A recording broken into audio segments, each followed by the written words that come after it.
용감한 토크쇼 직설 시작합니다. 먼저 주식시장 상황 살펴보겠습니다. 이가람 캐스터가 전해드립니다. 이 시각 시황입니다. 지난주 우리 시장 변동성이 굉장히 컸는데요. 이번 주 국내 증시에서는 빅 이벤트들이 많습니다. 삼성전자 잠정 실적 발표와 SK하이닉스 ADR 상장을 앞두고 코스피의 기대감이 반영되고 있습니다. 장 출발보다도 상승폭을 키워서 장중 8,300선을 회복하기도 했는데요. 현재는 1.51% 강세입니다. 8,210선 지나가고 있습니다. 반면 코스닥 지수는 하락으로 출발해서 현재 하락폭을 키우고 있습니다. 현재 1.67% 하락합니다. 853선 지나가고 있습니다.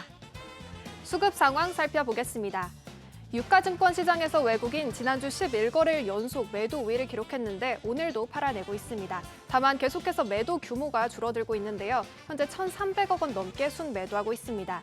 기관도 3,700억 원 넘게 순매도하고 있습니다. 개인만 홀로 4,600억 원 넘게 순매수하고 있습니다.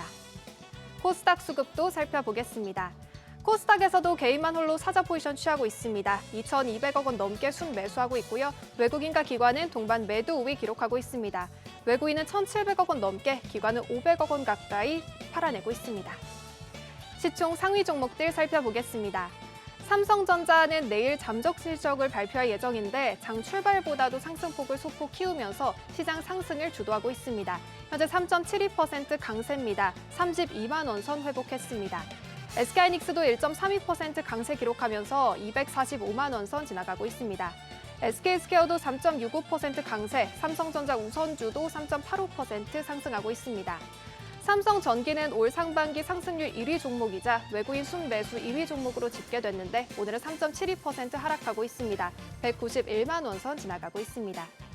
코스피 6위부터도 살펴보겠습니다. 현재 현대차 2% 넘게 상승하고 있습니다. LG에너지솔루션은 오늘 실적 발표를 앞두고 있는데요. 1.66% 하락하고 있습니다. 삼성전자 지분을 보유하고 있는 종목들은 상승하고 있습니다. 삼성생명은 2.55% 강세, 삼성물산은 3.46% 상승합니다. 반면 삼성바이오로직스는 2.11% 하락하고 있습니다. 코스닥으로 넘어가 보겠습니다. 현재 1위부터 5위 종목들 중에 이제 상승폭을 키고 있는 종목은 없습니다. 알테우즈는 2.78% 약세, 에코프로비엠도 2.57% 하락합니다. 에코프로도 1.15% 하락하고 있고 레인보우 로보틱스 0.1% 약보합권에서 거래되고 있습니다. 주성 엔지니어링은 지난주 금요일에 15% 넘게 급락했는데 현재도 1.77% 약세 흐름 이어가고 있습니다. 코스닥 6위부터도 살펴보겠습니다. 최근 반도체 소부장단 주가 변동성이 굉장히 큰데요. 오늘도 큰 폭으로 하락하고 있습니다. 현재 원익 IPS 7% 가까이 하락하고 있고요. 리노공업 4.33% 하락하고 있습니다. 지금 코오롱 티슈진 3% 가까이 하락하고 있고 HLB는 2.48% 상승하고 있습니다. ABL 바이오도 4.37% 하락하고 있습니다. 오늘의 특징 종목 살펴보겠습니다. 증권주가 강세 기록하고 있습니다. 증권가에서는 2분기 국내외 주식 거래 대금이 역대 최대치를 경신할 것으로 전망하면서 증권사들의 기초 체력이 어느 때보다 견고하다는 분석이 나오고 있습니다. 특히 6월 코스피가 9,000선을 돌파하면서 월간 거래량 회전율은 313%를 달성해 역대 최고 수준을 기록하기도 했습니다. 현재 미래에셋증권 6% 가까이 상승하고 있고요. 한국금융지주 7% 넘게 상승합니다. 다음 특징 종목 살펴보겠습니다. 조선주로도 매수세가 몰리고 있습니다. 특히 한화오션은 캐나다 차기 잠수함 사업자 발표를 앞두고 장 초반보다 상승폭을 키우고 있습니다. 캐나다 총리가 현지 시간 6일 한국과 독일 중 어느 나라가 해당 계약을 따냈는지 공식 발표할 예정입니다. 전체 사업 규모는 최대 60조 원에 달할 것으로 추산되는데요. 이에 조선주 동반 강세 기록하고 있습니다. 하나오션은 9% 넘게 급등하고 있고요. SH현대중공업은 2.25% 상승하고 있습니다. 외환시장 살펴보겠습니다. 외환시장이 오늘부터 평일 24시간 거래 체제로 전환됩니다. 새 제도가 환율에 미칠 영향에 대해 기대와 우려가 공존하고 있는데요. 거래 시작과 함께 환율이 급등하는 영향은 사라질 것으로 보이지만 새벽 시간 환율 변동성은 오히려 더 커질 수 있다는 우려도 나옵니다. 오전 9시 30분 기준으로는 1,532원 30전에 거래됐습니다. 현재 환율도 체크를 해보면 1,529원 30전에 거래되고 있습니다. 지수 다시 한번 살펴보겠습니다. 현재 코스피 1.2% 강세입니다. 8,184선 지나가고 있고요. 코스닥은 2% 넘게 하락합니다. 850선 지나가고 있습니다. 주요 이벤트들을 앞두고 코스피가 장 초반의 상승 흐름 이어갈 수 있을지, 외국인 자금이 시장으로 다시 돌아올지 수급 상황도 계속해서 체크하셔야겠습니다. 지금까지 시장 상황 전해드렸습니다. 네, 시장의 다양한 이슈들을 풀어보는 시장 따라잡기로 이어갑니다. 김태성 IS 본부장 나오셨습니다. 안녕하십니까? 네, 안녕하세요. 지난주에 어마어마한 롤러코스터 장세, 그리고 새로운 한 주를 또 맞이했습니다. 일단 오늘 코스피 출발은 나쁘지 않아 보입니다. 네.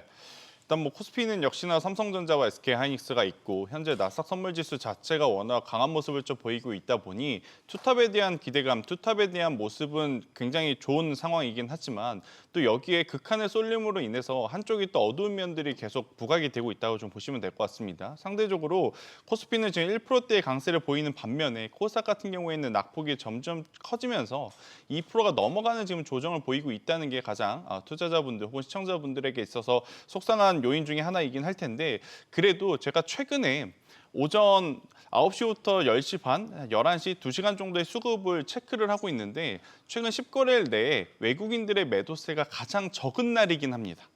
근데 이게 물론 오늘 현재 시간으로 적다 그래서 네. 무조건적으로 뭐 플러스로 전환이 된다 그런 이야기는 아니지만 그래도 외국인의 매도세가 점점 둔화되고 있다 이렇게 좀 보시면 될 것 같고 10거래일 중에 5거래일 그리고 오늘 기준으로는 아직은 조금 더 지켜봐야 되겠지만 외국인들의 선물 시장에서의 순매수는 5일 정도 좀 이어져 왔었거든요. 이게 지금 막 교체되고 있는 상황임을 감안을 해보면 지금 우리가 보고 있는 그러니까 수급적인 바닥, 외국인들의 수급적인 바닥은 이제 거의 다 오지 않았나라고 좀 생각이 드는 상황이라 여기서 만약 외국인들이 다시 들어오고 외국인들의 수급에 이어서 기관 투자자들도 금융 투자로 들어오는 개인 투자자의 수급을 제외하고요. 투신가 아니면 보험 쪽에서 조금은 더 강한 매수세가 들어오게 되면 저는 여전히 반도체 IT 투탑 여기에 우리가 지금 기대하고 있었던 코스닥 중소형단, 특히나 반도체 소부장주들에 대한 추가 반등세도 한번 기대해 볼 필요는 있지 않겠는가라는 의견. 하지만 이제 실적 시즌이 다가온 만큼 어떤 종목이 되었든 어떤 섹터가 되었든 실적의 기준이 굉장히 엄격해질 수 있음은 우리가 참고를 하고 포트폴리오에 대한 기준을 잡으셔야 될 것 같습니다. 네, 자 잠깐 말씀 주셨지만 이번 주에 가장 주목되는 이벤트 역시 내일 삼성전자 실적 그리고 네. 10일 SK하이닉스 ADR 상장. 맞죠. 이 두 대형 이벤트가 어떤 식으로 소화될까가 관건 아니겠어요? 그러니까 내일 아마 영업이익의 숫자가 가장 중요할 것 같아요. 네. 그러니까 다들 지금 중간값은 85조로 생각을 하고 있잖아요. 네. 85조보다 또 낮다는 평가가 주말 사이 커뮤니티에서 엄청 많이 돌긴 했는데 그것은 우리가 뚜껑은 까봐야 되는 상황이라서 충당금까지 포함을 한 상태에서 영업이익이 85조 이상 나오게 되면 저는 삼성전자와 SK하이닉스도 물론 관심을 받겠지만 시장의 시선은 어디로 쏠릴 가능성이 높다고 생각을 하냐면 파운드리 쪽으로 저는 쏠릴 가능성이 높다고 보여집니다. 왜냐? 마이크론도 SK하이닉스도 결국 삼성전자도 기존의 HBM, DRAM, 낸드 플래시는 우리가 예측한 상황인데 네. 만약에 그 예측한 것보다 플러스 알파적인 요인이 발생이 됐다고 하면 가장 확률이 높은 거는 파운드리 쪽이 아닌가라는 생각이 들어서 내일 숫자가 조금 애매하게 나오면 전체가 조금 어수선하겠지만 숫자가 만약 확실하게 찍어준다고 하면 1순위로는 당연히 삼성전자이겠죠. 하지만 2순위로 본다면 저는 파운드리 관련한 기업들 우리가 눈여겨볼 필요는 있지 않겠는가 저는 이렇게 생각을 합니다. 네. 자, ADR 상장을 만약에 한다고 가정을 해보죠. 네.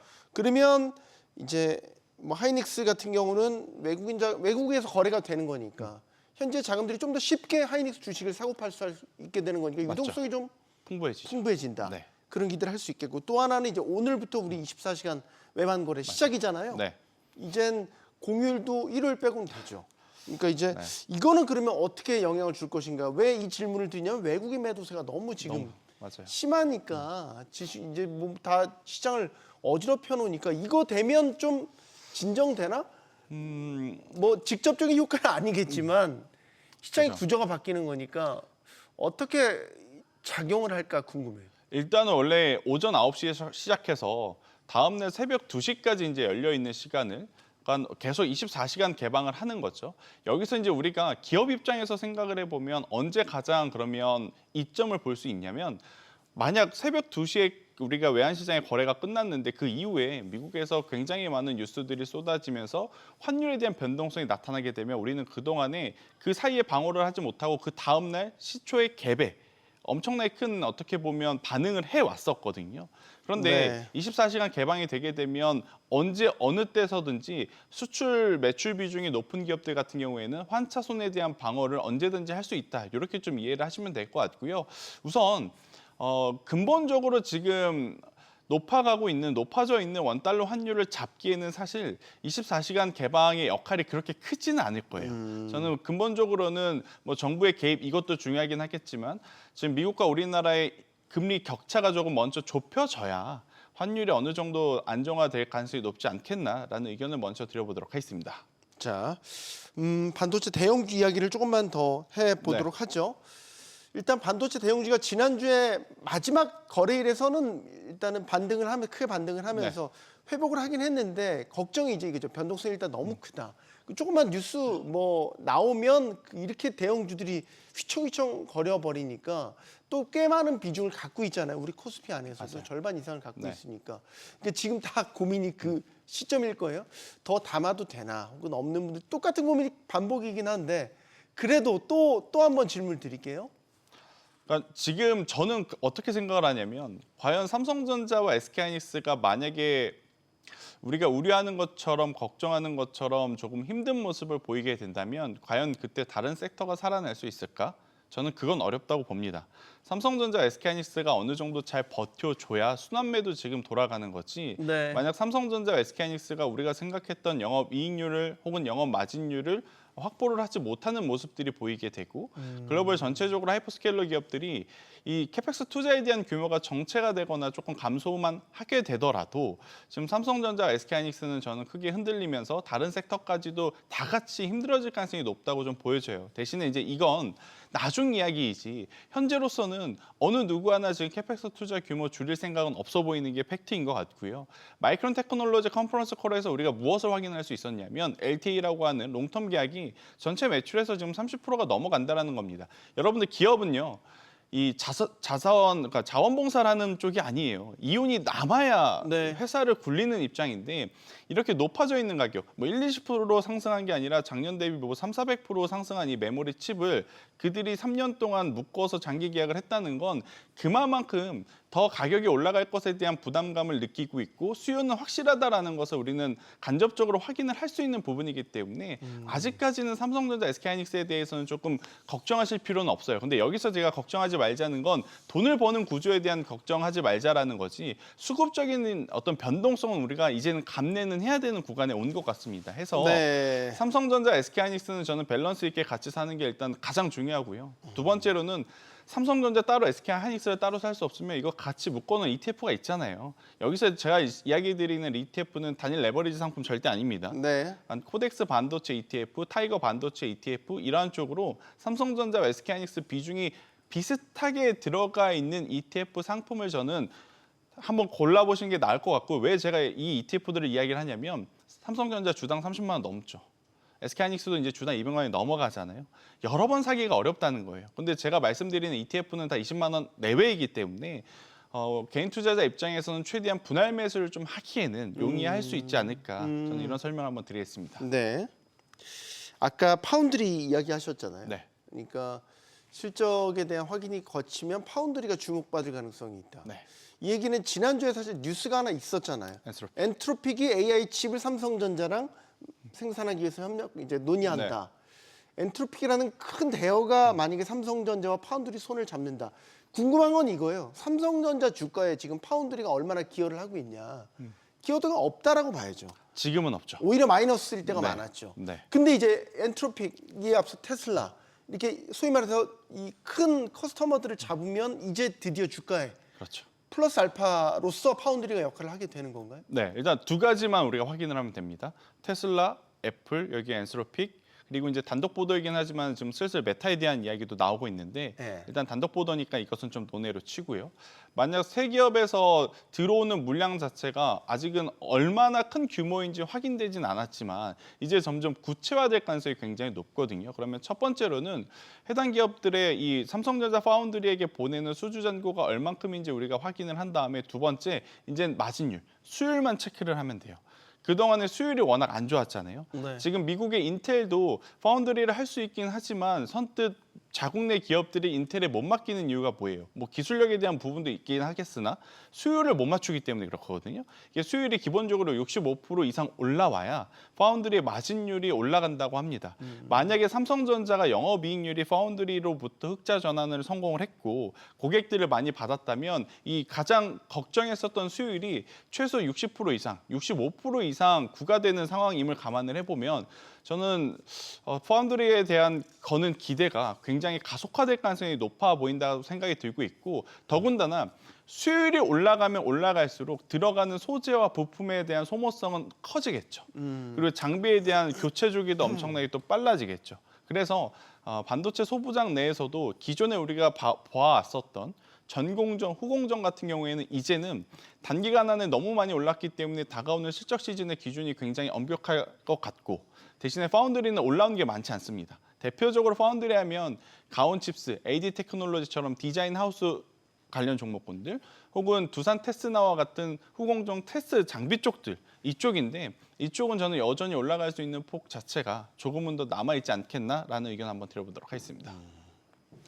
자, 우리가 반도체에서도 계속 이제 대형주에 대한 쏠림이 심하다는 건 뭐 다 알고 있는 주제 사실인 거고 그에 따라서 이제 같이 이제 따라갈 것으로 기대를 했던 이제 소부장 뭐 그다음에 전력 관련된 것들 생각보다 지난주까지는 분위기 좋았는데 또 최근 들어서 또 분위기가 바뀌었어요. 네. 소부장은 많이 못 갔고 전력기기는 또 지금 다시 또 조정을 받고 있는 네. 형세로 가고 그러니까 이게 뭔가 뭐랄까요?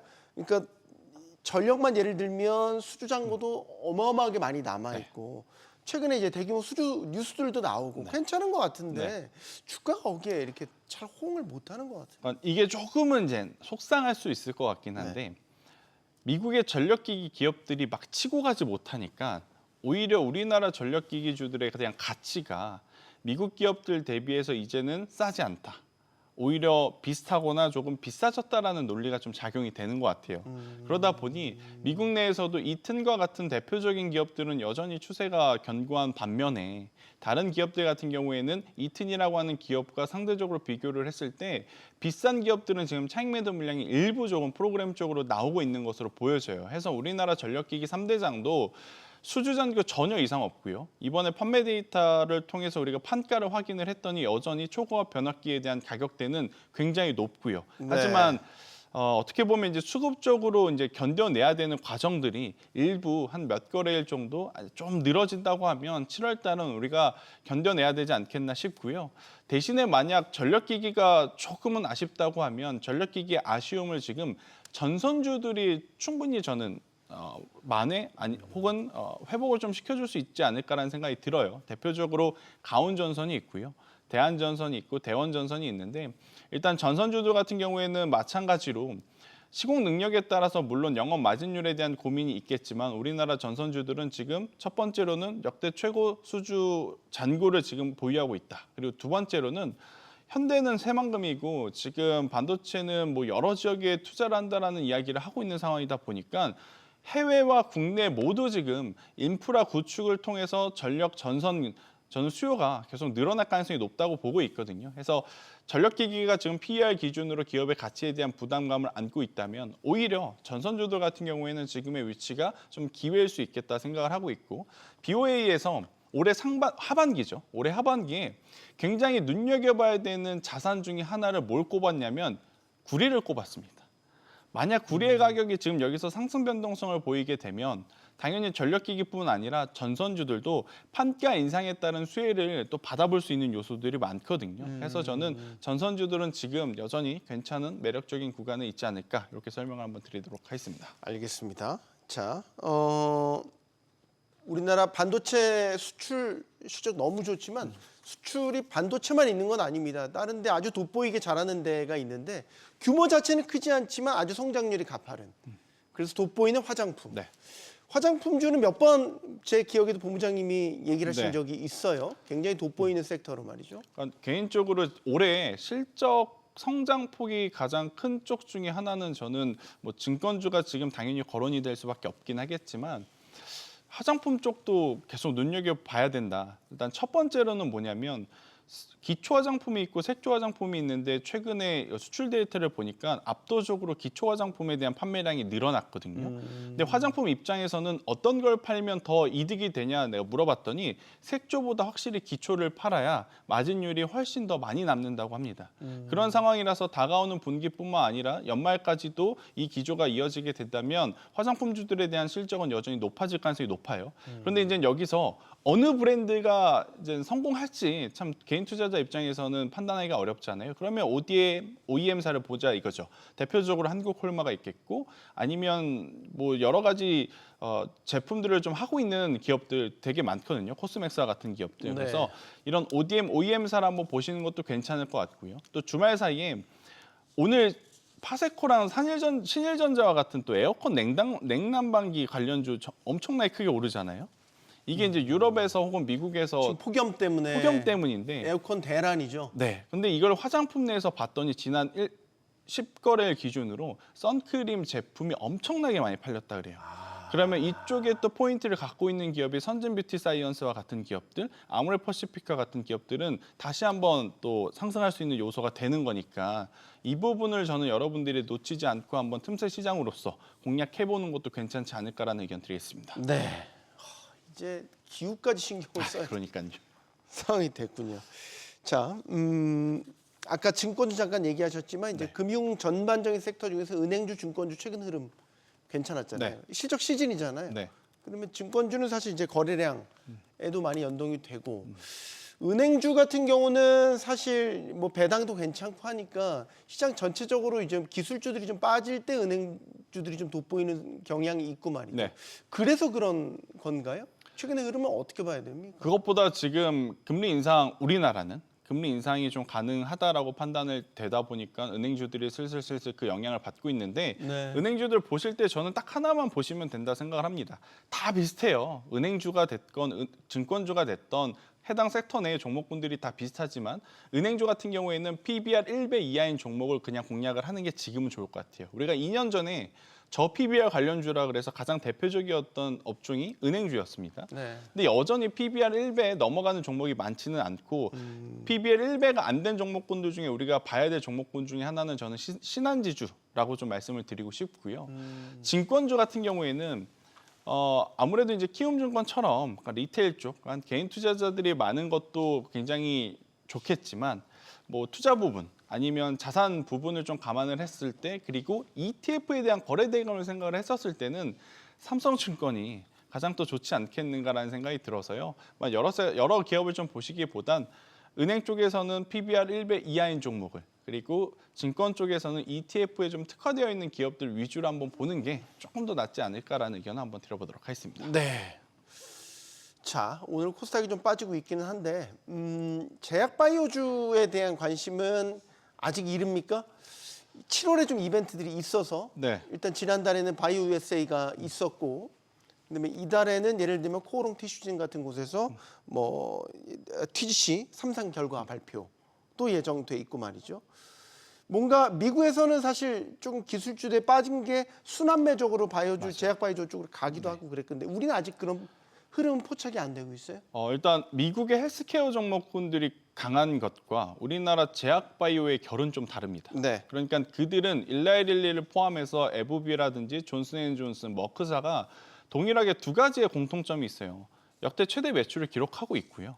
두 번째, 고배당을 좀 줍니다. 그런데 우리나라 제약바이오로 가지고 와서 그러면 최대 매출이냐 혹은 고배당을 주느냐 이 두 가지에 어떤 해당하는 종목군들이 많지 않거든요. 네. 일단 그 중에서 그래도 지난주에 가장 또 좋은 결과치를 낸 게 셀트리온이잖아요. 셀트리온이 분기 최대 실적을 냈음에도 지금 올라가지 못하고 있는 게 우리나라 제약바이오의 현실이라고 한다면 저도 지금의 조정은 한번 나중을 생각해 보면 매수해 볼 필요는 있다고 생각을 하는데 그 나중에 언제일지 모르니까 네. 조금은 기다려보는 게 맞지 않을까라는 의견을 한번 조심스럽게 드려보도록 하겠습니다. 알겠습니다. 자, 마지막으로 미장 정리해 보죠. 지난주 금요일은 독립기념일로 휴장이었고 이제 이번 주 새로운 한 주를 맞이하게 되는데 사실 미장도 지난주에 쉽지 않았어요. 쉽지 않았죠. 네, 뭐 메타 뉴스라든지 오픈 AI 상장 연기 뭐 뉴스라든지 사실 기술주에 굉장히 투심에 안 좋은 뉴스들이 많았고 네. 그 영향도 받았잖아요. 이번 주는 연준 FOMC 의사록 공개가 예정돼 있죠. 어떻게 영향을 줄까요? 다소 좀 매파적으로 읽힐 수밖에 없을 것 같은데 네. 그나마 다행스러운 건 유가가 지금 하락하고 있기 때문에 시간이 지나면 지날수록 그러니까 7월 중순과 7월 말 정도의 지표는 충분히 연내 금리 인상은 조금 안 해도 괜찮다라는 기조로 갈 것 같다는 저는 생각이 있어서요. 네. FOMC 회의록은 그렇게까지 크게 신경 쓸 필요는 없을 것 같고요. 대신에 이제 섹터 내 순환매에 좀 집중을 하셔야 될 것 같아요. 여기는 하드웨어와 소프트웨어 간의 수급 시속 게임이 엄청나게 지금 크거든요. 네. 그래서 약할 때 사고, 강할 때 좀 파는 그러한 전략이 미장에서는 조금 더 용이하지 않겠는가라는 의견 들어보도록 하겠습니다. 알겠습니다. 시장 따라잡기 여기서 마무리하겠습니다. 김태성 ISF 본부장이었습니다. 고맙습니다.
(6월에) 이어서 7월에도 우리 증시가 크게 출렁이고 있습니다. 극도로 예민해진 시장은 작은 뉴스에도 크게 반응하고 있죠. 코스피 1만 시대 전망에 환호했던 게 엊그제 같은데 지금은 조정이냐 아니냐를 놓고 또 고민을 하고 있습니다. 기로에서 국내 증시 어디로 향하게 될지 지금부터 이야기 나눠보겠습니다. 오늘 함께해 주실 세 분 모셨습니다. 디멘전 투자자문 투자부문 송재경 대표 나오셨고요. 우리은행 WM그룹 박석현 부부장, 타임폴리오 자산운용 ETF 컨설팅 본부 이정욱 부장 나오셨습니다. 안녕하십니까? 예, 안녕하십니까? 자, 이달 들어서부터 어떻게 보면 더 어려워진 장세가 펼쳐지고 있는 분위기입니다. 시장이 일단 변동성이 워낙 크니까 여기에 어떻게 대처할지 모르고 좀 허둥지둥되는 분들도 많이 보이고요. 그 변동성도 그냥 변동성이 아니라 어마어마한 변동성이다 보니까 전문가인 여러분들도 아마 대처하기 쉽지 않으실 것 같다는 생각이 듭니다. 지금 시장 어떻게 보고 계신지부터 송 대표님, 괜찮은 시장입니까? 어떻게 보십니까? 뭐 일단은 뭐 에너제틱하다 뭐 이렇게 굳이 좋게 좋게 표현하시는군요. 표현하면 네, 네. 이런데 말씀 주신 대로 아마 어질어질한 장세가 펼쳐지고 있는 것만 분명합니다. 뭐 정확히는 이제 6월부터 이런 장세가 지금 한 달 이상 지속이 되고 있고 뭐 그것의 가장 큰 원인 이유는 뭐 뭐니 해도 레버리지 투자라고 봐야 될 것 같습니다. 그래서 레버리지가 올라갈 때야 뭐 주가가 올라갈 때야 늘 즐겁고 모든 사람이 행복하지만 그것이 이제 변동성을 야기하기 시작하면은 양날의 검같이 또 그것이 레버리지가 해소되는 구간에서는 또 엄청나게 폭력적으로 주가가 흐름이 나타나기 때문에 그렇게 놓고 본다면 그것 자체가 시장의 가장 큰 변동성을 야기하는 원인이다 봐야 될 것 같고요. 네. 뭐 한 예로 블룸버그에서 지난주에 한번 정리를 해줬죠. 뭐냐면 지금 SK 하이닉스랑 삼성전자 단일 종목 레버리지 상품의 AUM 그러니까 총 운용 자산 규모가 일일 거래량의 우리 하루 원주의 하루 거래량의 한 3배에서 4배 정도 된다고 해요. 그러니까 하루에 3배에서 4배 정도 되는 규모가 또 하루에 보면은 턴오버가 그러니까 소위 샀다 팔았다가 200%씩 벌어지니까 그러니까 어마어마한 물량이 하루에 거래가 되는 상황이기 때문에 상당히 우리나라의 이제 종목별 그러니까 우리나라 1, 2등 개별 종목의 주가 변동폭이 상당히 증폭되는 경향이 분명히 있다 보셔야 될 것 같은데 근데 문제는 우리나라만 그런 건 아니고 또 미국도 그렇습니다. 미국은 또 반도체 관련 옵션 거래가 또 개인들 위주로 5년 전에 비해서 한 6배 이상 늘었다고 하거든요. 그러니까 거기도 사실은 이제 거기는 레버리지 ETF 규모는 그렇게 크지 않습니다. 상대적으로는.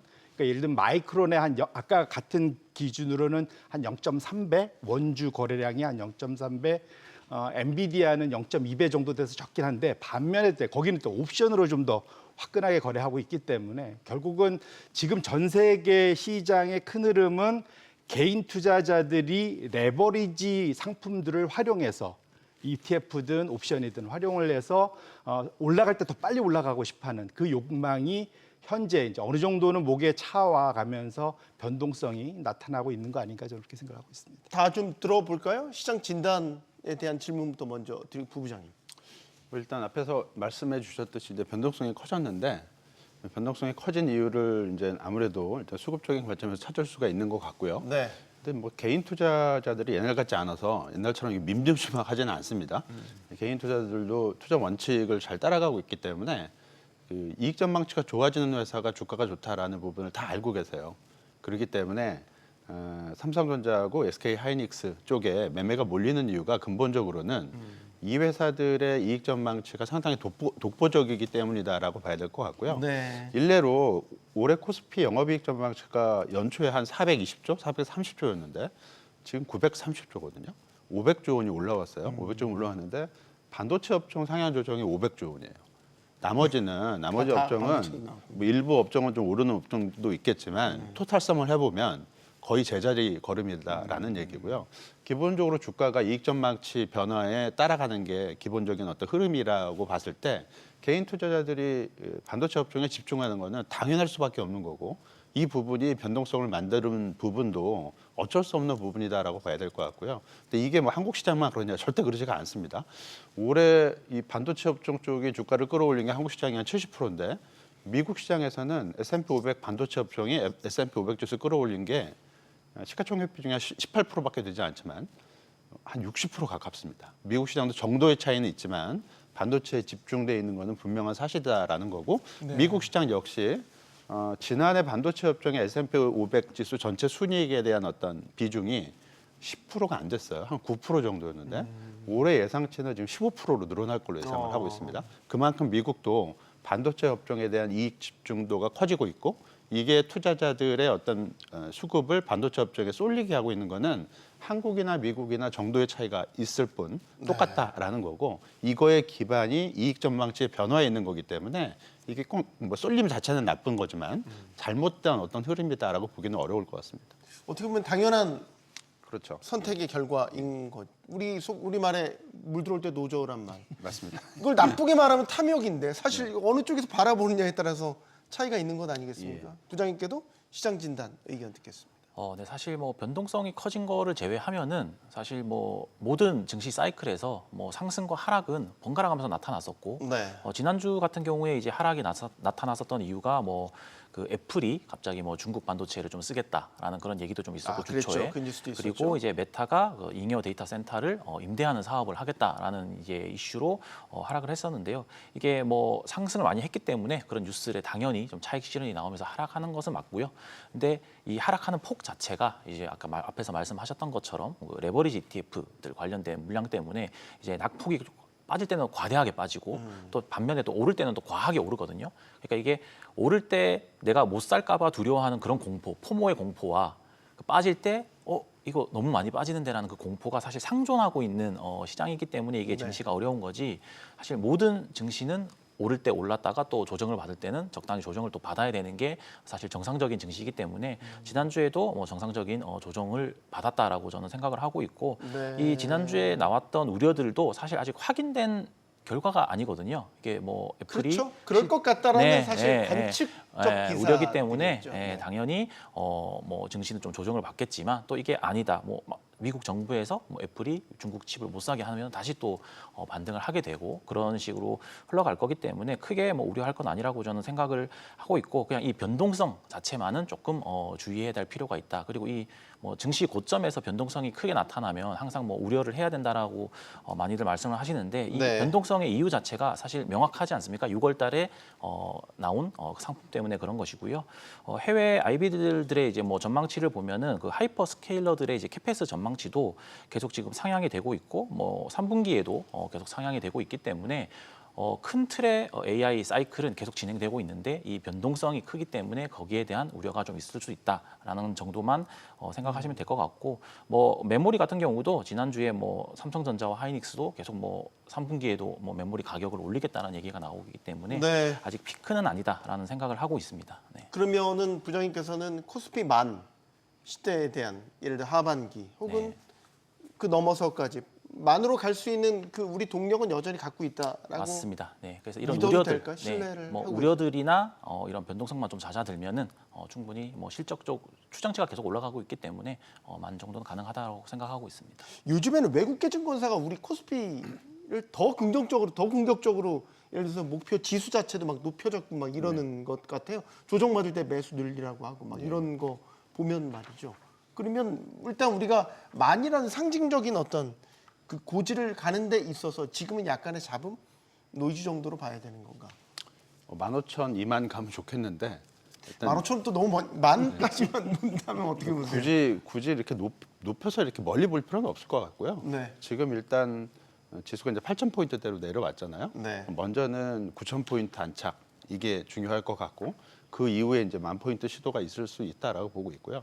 이번 상승의 핵심은 기본적으로 그 AI 투자 거기에 따른 수혜를 메모리 반도체 업체들이 지난해 4분기 이후부터 집중적으로 받고 있는 부분 이 부분이 이제 국내 기업 이익을 끌어올린 부분이 핵심 동력이라고 보시면 될 것 같고 이 핵심 동력이 살아 있다면 특정 지수대가 어떤 중요한 게 아니라 추가적인 상승은 계속될 수 있다라는 쪽으로 생각을 해야 될 것 같고요. 다만 이게 쏠림 현상까지 완화시키고 전 종목이 다 가고 이런 흐름은 지금으로 봐서는 사실상 좀 불가능하지 않을까라고 볼 수 있을 것 같고요. 다소 좀 불편하더라도 기존 주도주의 어떤 주도력을 계속 어떤 발판 삼아서 주가가 흘러가는 흐름은 이어질 수 있는데 이게 이제 쏠림 현상까지 뭐 이렇게 완화되고 확산되고 업종별로 네. 이렇게까지 기대하기는 네. 그건 조금 약간 좀 먼 얘기가 되지 않을까라고 볼 수 있을 것 같습니다. 그렇죠. 근데 일단 가보자 일단 우리가 가보지 않은 길을 가보자라는 그게 있잖아요. 코스피 만 그게 뭐 삼성 하이닉스 두 종목이 다 끌고 가는 게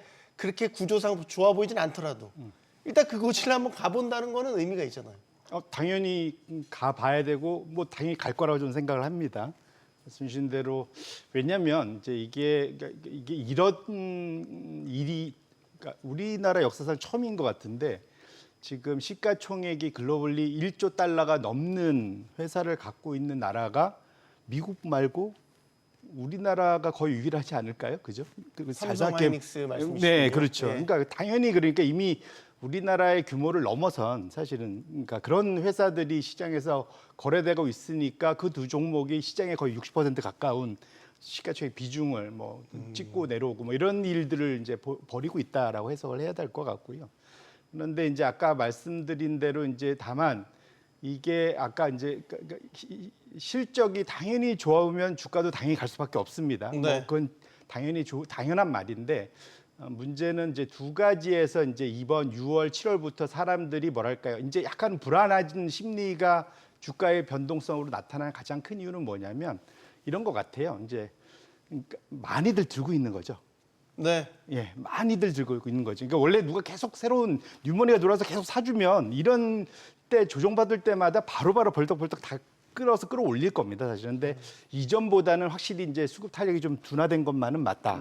다들 많이 들고 있다. 일단 이렇게 봐야 될 것 같고요. 왜냐하면 국내 사이즈에 비하면 지금 시장에서 우리나라 유동성이 이런 규모로 놓고 보면은 상당히 이제는 우리나라 시가총액이 1년 사이에 3배가 올라왔으니까. 네. 그러다 보니까 당연히 클 수밖에 없습니다. 그래서 대략 우리나라 M2 기준으로도 과거 그냥 평균적으로는 한 20-30% 시가총액 대비 소위 우리 그 유휴 그 통화량이 한 120%, 130%였으면 지금 한 70% 반토막 나 있거든요. 그래서 그만큼 제 얘기는 이제 그 얘기가 돈이 줄었다는 게 아니라 규모가 너무 커져 버렸습니다. 그래서 그것에 따른 소위 버퍼가 상당히 좀 약화됐고 그러다 보니까 이게 그러니까 조그만 노이즈 이게 시그널일 수도 있고 노이즈도 일 수도 있겠지만 어떠한 뉴스플로어가 나왔을 때 대응하는 강도가 이전보다는 확실히 좀 강해져 있는 것만은 분명하다 이렇게 봐야 될 것 같습니다.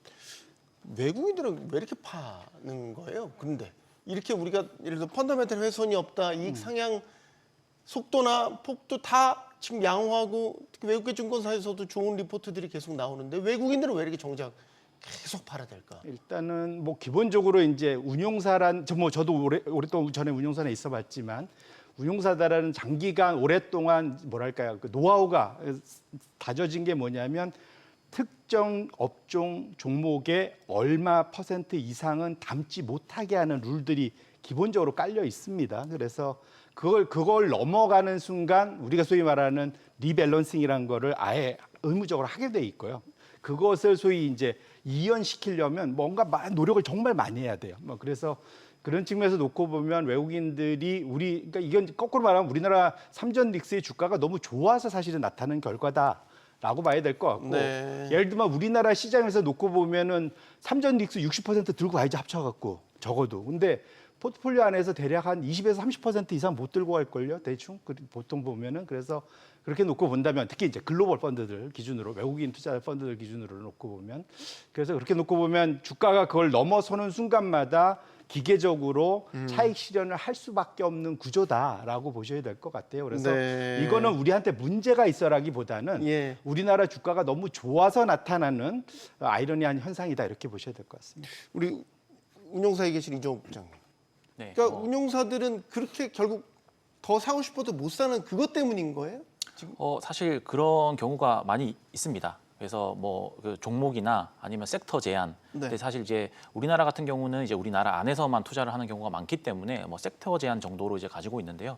아마 글로벌 운용사들은 아마 뭐 리즌 그 비중 제한? 도 있을 다, 거라 가지고 네 뭐 아시아 지역, 뭐 유럽 지역 뭐 이런 식으로 다 어느 정도는 조금씩 다 있을 거라서 그것 때문에 리밸런싱이 나오는 게 맞다라고 저도 생각을 하고 있습니다. 근데 지금 예를 들어서 외국인 입장에서도 지금의 반도체 사이클이 역사적으로 전례 없는 슈퍼 사이클이라는 건 다 인지를 하고 있을 거 아니에요. 맞습니다. 네. 그러면 사실 이익 상향 속도나 이런 것들을 감안하면 더 주가가 올라갈 수 있는 여지가 있다라는 것도 인지를 하고 있을 거고. 그러면 사실 그런 것들이 좀 바꾸고 할 수 있는 거 아닌가요?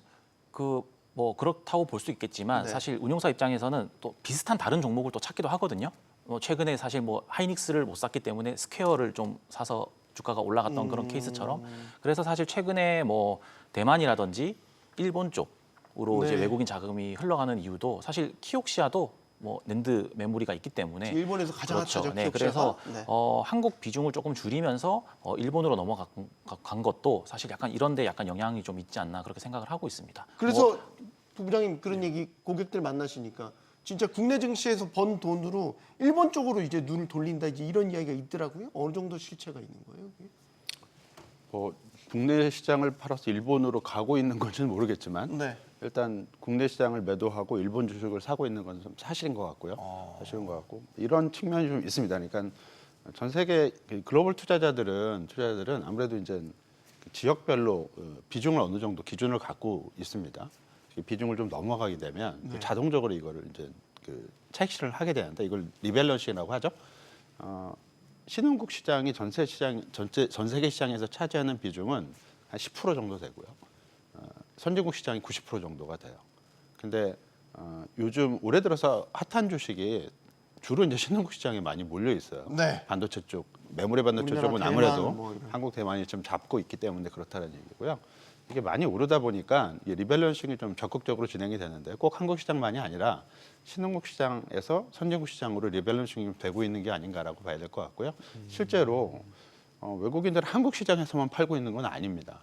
대만, 뭐 인도 좀 최근 좀 사고 있긴 하지만 1월부터 뭐 6월까지 가장 많이 팔았던 시장 중에 하나가 또 인도기 때문에 대부분 신흥국 시장에서 외국인 매도가 지금 관찰이 되고 있기 때문에 이게 한국 시장 물론 규모는 한국이 제일 크긴 하지만 네. 많이 올랐기 때문이죠 그것도. 그렇기 때문에 일단 한국 시장만의 문제는 아니고 선진국과 신흥국 시장 간의 리밸런싱 문제가 있고 또 다른 하나는 외국인이 신흥국 시장에서 많이 파는 이유 중에 하나가 최근에 연준 통화정책 태도, 네. 금리 인상 우려가 커지면 아무래도 신흥국 시장에 대한 민감도가 크기 때문에 외국인 매도가 좀 늘어날 수 있는 부분이 있어요. 일례로 최근 들어서는 그 신흥국 시장 매도만 커진 게 아니라 일본 시장에서도 지금 6월 말부터는 지금 한 4일 연속 지금 매도가 좀 큰 규모로 나오고 있거든요. 네. 이런 부분들도 아무래도 좀 영향을 받고 있는 게 아닌가라고 볼 수 있을 것 같고요. 네. 궁극적으로는 한국 시장 외국인 매도가 한국 시장 펀더멘탈을 나쁘게 봐서 매도를 하는 거는 아니기 때문에 네. 그거를 이렇게 민감하게 반영할 필요는 없겠지만 워낙 좀 규모가 크기 때문에 이 매도 규모를 흡수할 수 있는 국내 대체 유동성이 얼마만큼 계속 뒷받침해 줄 수 있을 것인지 이런 부분들이 좀 중요하지 않을까라고 볼 수 있을 것 같습니다. 우리 입장에서는 일종의 성장통처럼 지금 겪고 있다라는 생각도 드는군요. 뉴스 해석을 좀 해볼까요? 지난주에 시장을 흔들었던 이슈가 크게 몇 가지가 있었는데 그 중에 하나가 이제 메타입니다. 메타를 먼저 짚는 거는 우리 메모리 반도체 쪽에 바로 직격탄을 날렸기 때문이죠. 메타가 이제 클라우드 사업을 할 것처럼 이제 지금 이야기를 하고 있어요. 남는 잉여 컴퓨팅 자원을 외부에 팔겠다. 이제 저게 해석이 뭐야 남아? 그럼 더 투자 안 한다는 얘기야? 그러니까 이 메모리 쪽이 이제 영향을 바로 받더라고요. 저 해석 맞아요? 부장님 어떻게 보세요? 사실 해석이 지금 뭐 많이 갈리고 있습니다. 일단 주가가 많이 올랐기 때문에 어쨌든 간에 저렇게 투자 속도 조절을 하는 거에 대해서는 어느 정도 반영은 필요하다라는 쪽도 있고요. 사실 근데 메타가 저 얘기를 4월 달부터 사실 했습니다. 자기들은 이전에 했었더라고요. 네, 이미 했었습니다. 이제 그때는 문제가 별로 없었는데 지금 문제가 되는 것은 사실 그 4월과 지금 7월 사이에 주가가 상당히 많이 올랐기 때문에 그런 거라고 어느 정도 생각을 해볼 수 있을 것 같고요. 투자 자체, 캐펙스 투자 자체의 속도 조절이라기보다는 그 사업 전략의 변화라고 저희는 생각을 하고 있습니다. 아직 토큰 사용량 같은 경우는 보면 이제 계속 증가를 하고 있고 많은 직장인들이나 뭐 개발자들이 이제 월 수십만 원 정도의 비용을 뭐 제미나이라든지 클로드라든지 이런 AI 에이전트를 쓰는데 계속 돈을 쓰고 있고 그렇기 때문에 토큰 사용량이 계속 증가를 하고 있기 때문에 이 데이터 센터에 대한 투자는 계속 지속될 거다라고 보는 게 맞고요. 근데 이게 이제 보면은 어느 정도 경쟁력 있는 모델들이 다 나왔거든요. 그래서 뭐 구글 같은 경우는 이제 뭐 제미나이, 클로드, 저 같은 경우도 사실 지금 뭐 제미나이랑 클로드 정도만 쓰고 있고 아마 뭐 동영상을 하시는 쪽 분은 또 동영상 쪽에 특화된 그런 모델을 쓰고 계실 것이고 뭐 각 그 분야별로 아마 특화된 모델들이 다 나왔을 겁니다. 네. 그런데 메타는 사실 딱히 지금 고객들이 돈을 쓰게 하는 AI 모델 자체가 지금 없는 상태거든요. 약간 그렇죠. 이름도 잘 네. 생소하죠. 라마. 네, 경쟁력에서 약간 뒤처졌다 보다 보니까 그러니까 뭐 그 메타 입장에서는 약간 사업 전략을 바꿀 수 있는 거죠. 이제 우리는 데이터 센터 자체를 더 잘하는 애들한테 임대를 해줘서 걔네들은 어쨌든 쇼티지니까 더 돈을 받아서 넘기자라는 그런 식으로 할 수 있고요. 메타 같은 경우가 그 뭐 최근에 나왔지만 뭐 재활용을 굉장히 잘하는 회사입니다. 그 데이터 센터 자체를 그냥 데이터 센터에 그냥 뭐 GPU랑 뭐 메모리를 뭐 설치를 해가지고 넘겨주면 그 데이터 센터를 쓸 수 있는 게 아니라 그 안에 아키텍처라든지 모든 것들을 다 최적화를 해서 더 좋은 성능을 내줘야 되거든요. 특히 이제 요즘 같은 경우는 데이터 센터가 뭐 똑같은 용량이더라도 어떻게 최적화를 했느냐에 따라서 똑같이 돈을 들어갔지만 최적화를 더 잘하면 20-30% 정도 성능이 더 잘 나오는 케이스들이 있기 때문에 네. 그런 것들을 이제 메타가 상당히 더 잘하고 잘하기 때문에 자기들은 이제 그런 최적화된 그런 데이터 센터를 임대해서 조금 더 이익을 향유하는 그런 쪽으로 사업 전략을 변경을 했다라고 보는 게 맞을 수 있을 것 같고 그렇기 때문에 그 데이터 센터 자체가 뭐 지금 잉여다 아니다라는 것은 사실 현재 상황에서는 조금 어렵지 않나 생각을 하고 있습니다. 대표님 시장이 너무 과하게 해석한 겁니까? 메타 저는 뉴스. 일차적으로는 이제 울고 싶은데 뺨을 때려준 거다. 뭐 그렇게 저는 해석을 하고 있고요. 말씀 주신 대로 뭐 당장 이럴 때 급한 사람들은 이제 바로 이제 채널 체크를 하죠. 무슨 말이냐면 메타가 갑자기 이제 주문 줄였냐? 바로 체크를 하는데 뱅크 오브 아메리카에서 체크한 바에 따르면 그 역대급으로 계속적으로 주문은 강하게 들어오고 있다라는 것이 채널책이 되고 있는 걸로 확인이 됩니다. 그래서 이렇게 놓고 보면 메타의 그러니까 저커버그는 지금 소위 AI에 목숨은 걸고 있는 거는 여전하고요. 네. 다만 지금 자기가 투자를 해놨는데 아까 말씀하신 대로 모델 개발이 생각보다 돈을 때려 박았는데도 지연되고 나니까 지금 유유 자원을 그냥 놔둘 수는 없잖아요. 그러면 그걸로 여윳돈 벌겠다는 거고 이 똑같은 일은 지금 스페이스 X도 하고 있습니다. XAI도 이미 하고 있잖아요. 그래서 상대적으로 열의에 있는 회사들에서는 비슷한 전략을 갖고 있기 때문에 당장 이것 때문에 캐펙스가 확 줄어든다, 설비 투자가 준다라고 우려할 정도는 당장은 아니다라고 생각하고 있습니다. 알겠습니다. 일시적인 노이즈 정도로 보는 게 맞을까요? 부부장님도 그렇게 생각하세요? 노이즈는 맞는데 중요한 문제이긴 합니다. 상당히 중요한 문제인 건 맞고요. 노이즈라고 볼 수 있는 거는 여기서 중요한 단어가 이제 잉여, 네, 초과, 잉여, 남는 거. 익세스거든요, 그게. 근데 익세스란 표현을 메타 플랫폼스가 한 적이 없어요. 매체에서 붙인 단어입니다.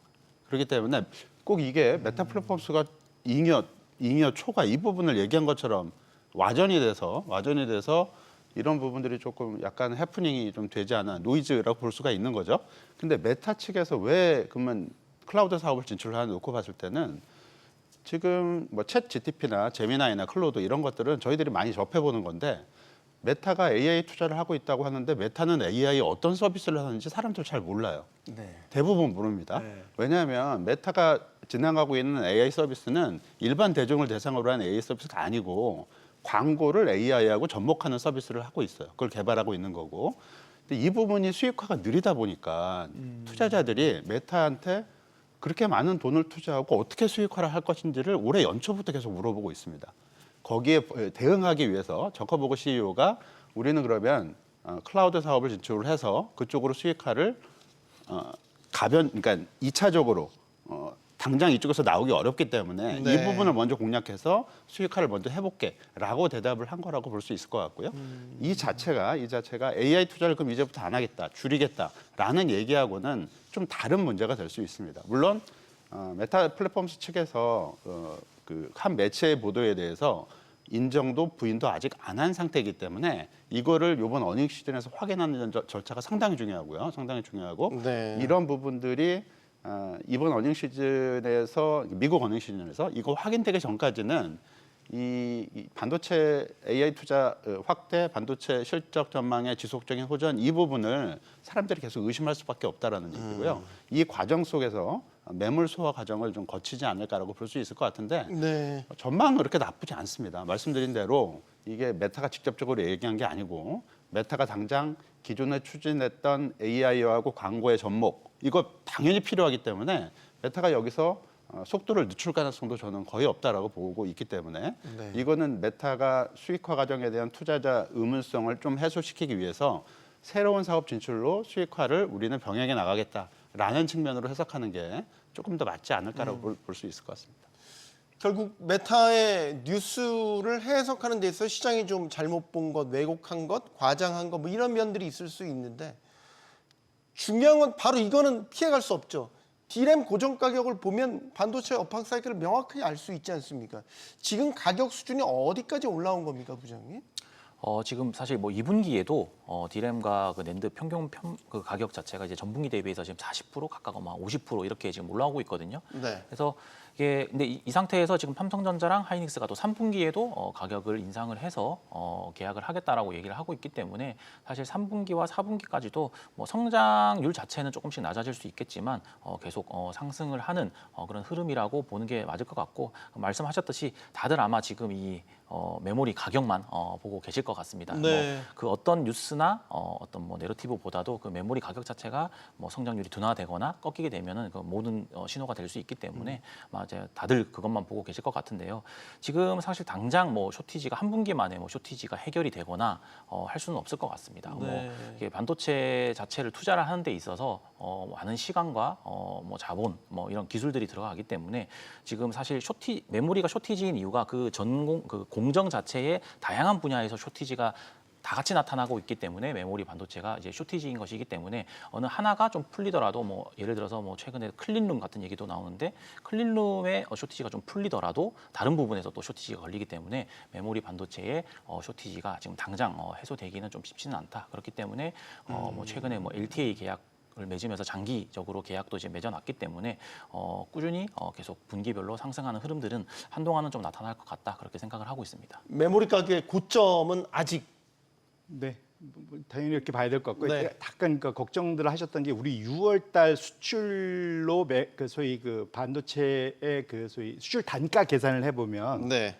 이게 전월비 한 마이너스 한 6%인가 나왔을 거예요. 그래갖고 혹시 이제 너무 공부 열심히 하시는 분들은 6월달에 수출 단가가 떨어져서 처음으로 이게 처음 떨어진 거거든요. 최근에 내내 올라오다가 네. 이게 이제 근데 이건 이제 우리 6월달에 확인한 게 아니라 이제 7월 초에 확인한 거죠. 그러니까 좀 걱정들을 하시는데 1차적으로 그 내용을 보시면, 그러니까 이게 안에 그러니까 보통 분기 단위로 분기 마지막 월에는 주로 범용 값싼 제품들이 좀 많이 나간다고 합니다. 그러니까 대체적으로 PC 사양이랄지 뭐는 폰도 저가 폰에 들어가는 거 뭐 이런 것들이 물량 떼기로 나가기 때문에 그것들이 전체의 ASP를 살짝 그 분기는 낮출 수가 그 월에 낮출 수 있다고 해요. 하지만 지금 추정치들이 지난 주에도 UBS나 이런 데에서 지금 아까 말씀 주신 대로 2분기는 전분기 대비 한 40% D램 고정가 상승, 그다음에 3분기가 지금 우리가 지금 3분기 지나고 있죠. 3분기가 2분기 대비해서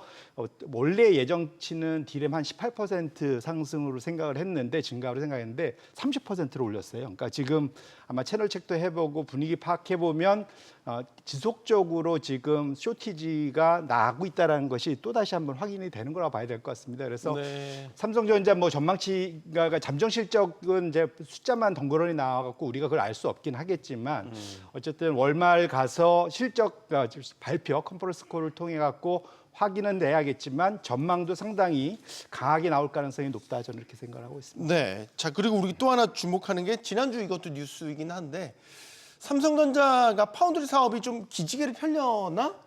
이런 기대를 하게끔 하는 뉴스들이 이제 엔트로픽이 삼성과 AI 칩 생산 관련 논의를 한다.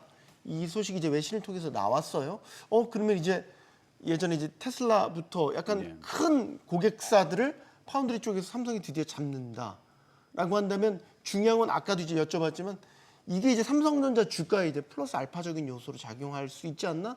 이런 생각을 하게 되는 거예요. 플러스 알파로 충분히 작용할 수 있다라고 볼 수 있을 것 같습니다. 근데 다만 이게 메인은 아니에요. 왜냐하면 그 엔트로픽이나 다른 회사들이 지금 삼성전자와 계약하려는 거는 삼성전자의 파운드리 실력이 TSMC보다 더 좋아져서 계약하는 거라기보다는 TSMC의 그 계약이 다 풀로 다 차 있기 때문에 물량을 생산하려면 다른 업체를 선택할 수밖에 없는 거고요. 거기서 이제 삼성전자가 잘 하고 있기 때문에 옛날보다도 이런 부분이 삼성전자를 선택하게 하는 원인이 되지 않았을까라고 추정을 해볼 수는 있을 것 같고 네. 어찌됐든 상당히 긍정적인 건 맞습니다. 근데 이게 삼성전자의 이익에 얼마만큼 기여를 하게 될지 첫 번째 문제가 이제 그건데 지금 봤을 때는 삼성전자 파운드리 부분은 아직 적자 상태인 걸로 지금 네, 알려져 있기 맞아요. 때문에 네. 당장 이 부분이 급격히 이제 이익을 돌아서게 할 요인이 되지는 않을 것 같고 그러면 엔트로픽의 어떤 그 삼성전자의 계약이 장기적으로 삼성전자의 계약 물량을 계속 늘려줄 것이냐. 그러니까 파운드리 부분에서 절대 강자 거의 70% 점유율을 하고 있는 TSMC 점유율을 삼성전자가 계속 뺏어올 수 있을 것이냐. 추세적으로. 네. 이 부분은 시간을 갖고 지켜봐야 될 문제지 지금 당장 어떻게 이게 가능하다 아니다라고 말할 수 있는 부분은 아니기 때문에 분명 플러스 요인은 맞긴 하지만 현재 삼성전자 주가의 흐름을 어떤 그 주된 요인으로 흔들 수 있을 만한 주제는 아니라고 봐야 될 것 같고요. 어느 정도는 좀 애드업되는 추가되는 요인 정도로 봐야 되지 않을까라고 볼 수 있을 것 같습니다. 사실 주가를 차치하고서라도 상당히 중요한 거는 엔트로픽의 물량을 받는다면 아마 미국 현지 공장에서 저거를 생산할 가능성이 높고 그러면 사실 반도체와 관련해서는 지금 테일러 공장에 대한 속도라든지 캐파 증설이라든지 이런 문제까지도 다 연결이 될 수 있겠다라는 생각이 듭니다. 부장님께도 의견 들어볼까요? 네, 저도 뭐 긍정적이라고 일단 생각을 하고 있고요. 이게 사실 테슬라 수주가 나왔을 때까지만 해도 사실 사람들이 좀 의심을 많이 했었거든요. 이게 헛드레십을 했습니다. 뭐 왜냐면 이게 추가적으로 또 계속 나와줘야 네. 되는데 이게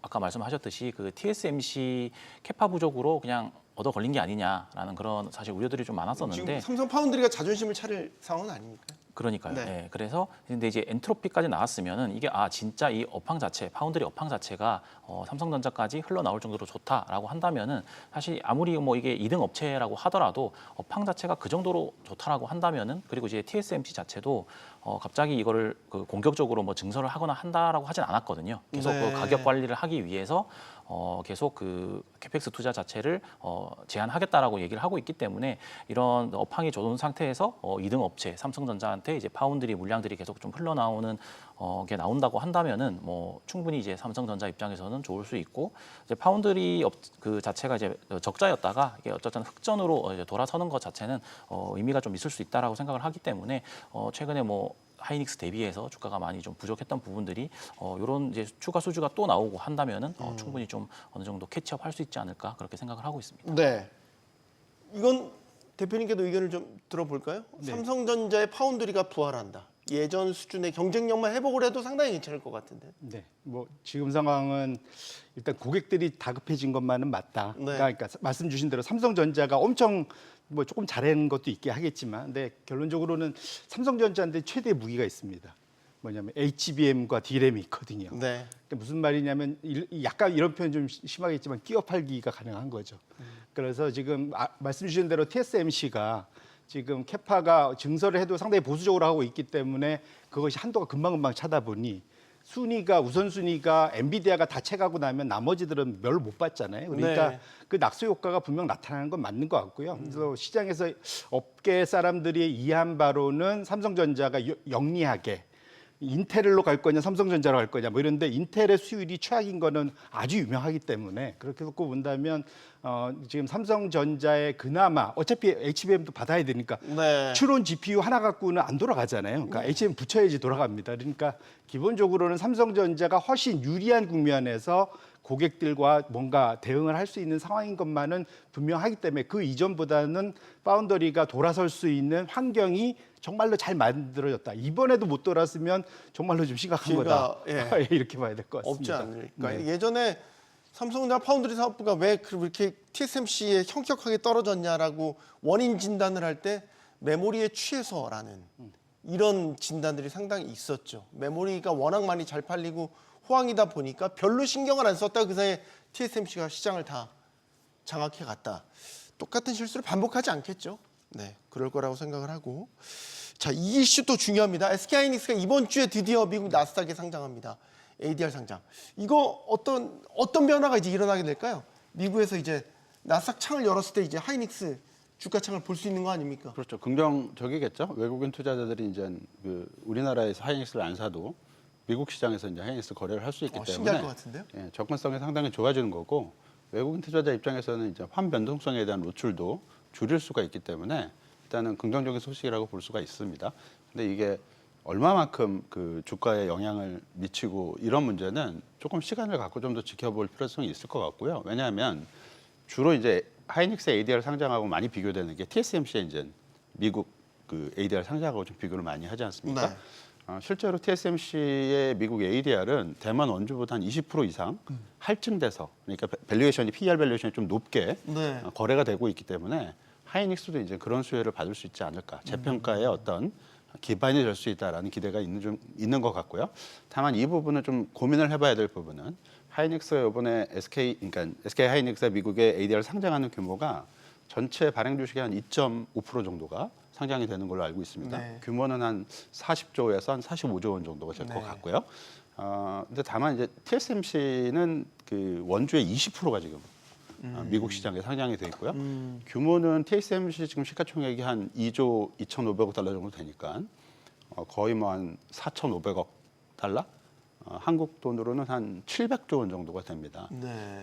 이게 상당한 규모이기 때문에 TSMC ADR이 필라델피아 반도체 지수의 엔비디아 다음 순위로 시가총액 2위로 지금 거래가 되고 있는 거고요. 가장 큰 효과는 이겁니다. 인덱스에 들어가 있기 때문에 네. 인덱스를 추종하는 펀드들이 TSMC 주식을 살 수밖에 없다라는 건데 하이닉스의 2.5%의 ADR이 충분한 거래를 수반할 수 있는 규모인지, 그리고 그 규모 가지고 실질적인 효과를 기대할 수 있는 인덱스 편입이 가능한지, 이런 부분들은 좀 고민이 좀 필요할 겁니다. 그러니까 ADR을 상장한다고 해서 TSMC하고 똑같은 효과를 기대한다는 것은 너무 빠른 성급한 기대일 수가 있다라는 얘기고요. 또 다른 하나는 TSMC의 20% 할증은 ADR이 받는 거지 원주가 받는 게 아닙니다. 국내 투자자들이, 국내사들이 국내 하이닉스 원주가 ADR 하이닉스 ADR 상장으로 인해서 원주 가격이 올라간다고 약간 오해를 하고 계시는데 절대 그렇지 않고요. 그렇지 않고 원주하고 ADR은 기본적으로 거래 자체가, 그러니까 아비추의 거래 자체가 이제 막히게 될 가능성이 높기 때문에 이런 부분들 고려했을 때는 원주에 대한 효과는 생각보다 크지 않을 수 있고, ADR 효과도 앞에서 말씀드린 것처럼 충분한 거래 규모, 인덱스 편입 여부, 이런 것들이 확보돼야만 좀 가능한 일이지 않을까라고 생각을 할 수 있을 것 같고요. 의외로 이 부분은 환율에 영향을 미칠 수가 있습니다. 환율에. 예, 왜냐하면 40에서 45조 정도의 돈이 외국인 투자자들이 다 투자를 할 것이고요. 그리고 지금 일정을 보게 되면 뭐 4월 9일이죠. 4월 9일 날 공모가 확정, 4월 10일 상장, 4월 중순에 원금 납입이 다 이루어지게 됩니다. 네. 이 원금 납입은 하이닉스의 ADR 발행 목적을 보게 된다면 국내 시설 투자용이라고 적혀 있기 때문에 네. 전부 다 한국으로 들어올 들어올 가능성이 확률이다. 높다라는 얘기고요. 이 정도 규모면 외환 시장에 의미 있는 영향을 미칠 수가 있기 때문에 어느 정도는 이 부분이 오히려 외환 시장 측면에서 좀 주목되는 변수가 되지 않을까라고 볼 수 있을 것 같습니다. 부장님 의견도 듣겠습니다. ADR 상장 효과 네. 어떻게 보십니까? 이게 어쨌든 이제 메모리 업황 자체가 계속 우상향이기 때문에 이런 뭐 추가적인 시장에 상장을 하거나 인덱스에 포함되거나 하는 것들은 다 호재라고 생각을 하시면은 될 것 같은데요. 네. 다만 이제 한 측면 봐야 될 것이 그 ADR, SK 하이닉스 ADR 상장 자체가 너무나 알려졌고 지난 한 몇 개월간 많이 소진된 재료이기 때문에 사실 이 이벤트를 노리고 다들 많이들 가지고 계십니다. 그 뭐 아마 개인 투자자분들도 그렇고 ADR 상장하는 효과로. 그렇죠. 왜냐하면 이게 ADR을 상장하게 됐을 때 뭐 마이크로 멀티플을 따라갈 수 있다라는 그런 얘기들이 계속 있었고, 그리고 지난 한 몇 개월간의 하이닉스의 주가를 사실 생각을 해보시면 조금 힘들 때마다 ADR 얘기가 나오면서 주가가 반등을 했었거든요. 그래서 뭐 뉴스 플레이도 좀 있었고 그런 식의 뭐 보고서들도 있었기 때문에 조금 여기까지 주가가 사실 오르는데 그 ADR을 상장한다라는 이 이벤트 자체가 사실 많은 도움을 줬고 여기에 수급도 지금 많이 차 있는 상태이기 때문에 사실 이번 주가 굉장히 좀 중요하다라고 저는 또 생각을 하고 있는 게, 아까 그 삼성전자 뭐 실적 발표도 있겠지만 네. 이 ADR 상장을 하고 주가가 추가적으로 좀 강하게 치고 올라가지 못한다면은 거기에 대한 또 이벤트성 차익 매물도 나올 수 있기 때문에 사실 이번 주는 뭐 이걸 ADR이 호재기 때문에 뭐 계속 상승한다 아니면은 뭐 빠진다 이런 게 아니라 오히려 그 ADR 상장한 이후 한 며칠 정도의 주가 흐름을 좀 보는 것이 네. 더 중요하다라고 생각을 하고 있습니다. 많이들 지금 이 이벤트를 노리고 가지고 계시기 때문에 네. 이게 약간 주가 흐름이 실망스럽다 생각되면은 충분히 차익 매물도 단기적으로는 나올 수 있다. 네. 그런데 이제 장기적으로 보면 예를 들어서 우리가 마이크론만큼의 하이닉스도 밸류 평가를 받을 수 있다. 아까 멀티플 이야기도 하셨지만 뭐 PR 기준으로 해서 10배까지도 우리가 받을 수 있다. 우리래요. SK 하이닉스가. 네, 네. 맞습니다. 그런 거 기대하는 거 아닙니까? 네, 기본적으로는 그 둘이 하는 비즈니스가 경쟁자잖아요, 똑같은 데서. 네. 그렇기 때문에 근데 SK 하이닉스가 사실상 그 분야에서는 1등이고 HBM에서 마켓 셰어가. 이렇게 놓고 본다면, 그런데 말씀 주신 대로 10배, 11배 거래되는데 우리는, 그러니까 SK하이닉스는 6배, 5배 거래돼. 그럼 말이 안 되잖아. 이제 이익이 얼마든지 나올 수 있어서 지금 이번에는 일반 청약은 안 받는 걸로 알고 있습니다. 기관 대상으로만 지금 하는 걸로 알고 있는데, 그래서 이게 무슨 청약 경쟁률 뭐 이런 걸 우리가 알 수는 없어요. 그런데 네. 어쨌거나 분위기는 상당히 관심이 좀 많은 것만은 확인이 될 수 있을 것 같고요. 아까 프리미엄 잠깐 덧붙이면은 평균적으로는 20%, 25, 최대 한 30%까지 간 게 맞는데, 최근에 대만에서 최근 한두 달 사이에 거기도 지금 AI 관련된 그 대만 개인들 투자가 엄청 늘었습니다. 그래서 원주가 좀 따라 붙었어요. 그래갖고 10% 초반대까지 지금 프리미엄이 좀 좁혀졌습니다. 네. 그래서 이게 말씀 주신 대로 아비트러지가 당장 나기는 없는 어려운 구조를 만들기는 하겠지만 만에 하나 이제 우리 ADR이 상장돼서 그 주가가 마이크론 수준의 밸류에이션으로 근접을 하게 되면은 원주도 그와 유사한 속도로 가게끔 만들어지려는 상승 압력으로는 충분히 작용할 수 있지 않을까라고 생각을 해볼 수 있을 것 같습니다. 알겠습니다. 자, 그리고 외환 시장도 이제 24시간 체제로 바뀌었습니다. 그러면 외환 시장이 이렇게 계속 거래를 할 수 있게 되면 이게 이제 주식 시장과의 어떤 상호작용은 어떻게 일어나게 되는 건가? 당장은 이제 외국인 매도세가 좀 덜해질까? 환율 출렁임이 좀 잦아들까? 뭐 이런 생각을 하게 되는 어느 효과가 있을까요? 이 외환 시장에 24시간 거래가 되지 않았을 때 어떤 효과적인 부분은 그 NDF 시장이 이렇게 여객 시장이 있죠. 그리고 네. 이제 그 미국 그 외환 시장이 있는데 밤사이에 여기의 그 흐름이 한국 그 서울 외환 시장에 9시 이후에 이제 급격히 반영이 되는 추세가 좀 있었습니다. 실제로 그거를 통해서 약간의 어떤 차익거래 비슷한 매매를 하는 어떤 외환 트레이더들도 있었고요. 네. 그거를 해소시키기 위해서 정부 당국에서 지금 얘기한 부분은 고시환율을 거래 이후에도, 그러니까 정규 거래장 이후에도 고시환율을 계속 내보내라라고 지금 하면서 그런 부분 지금 많이 없어졌어요.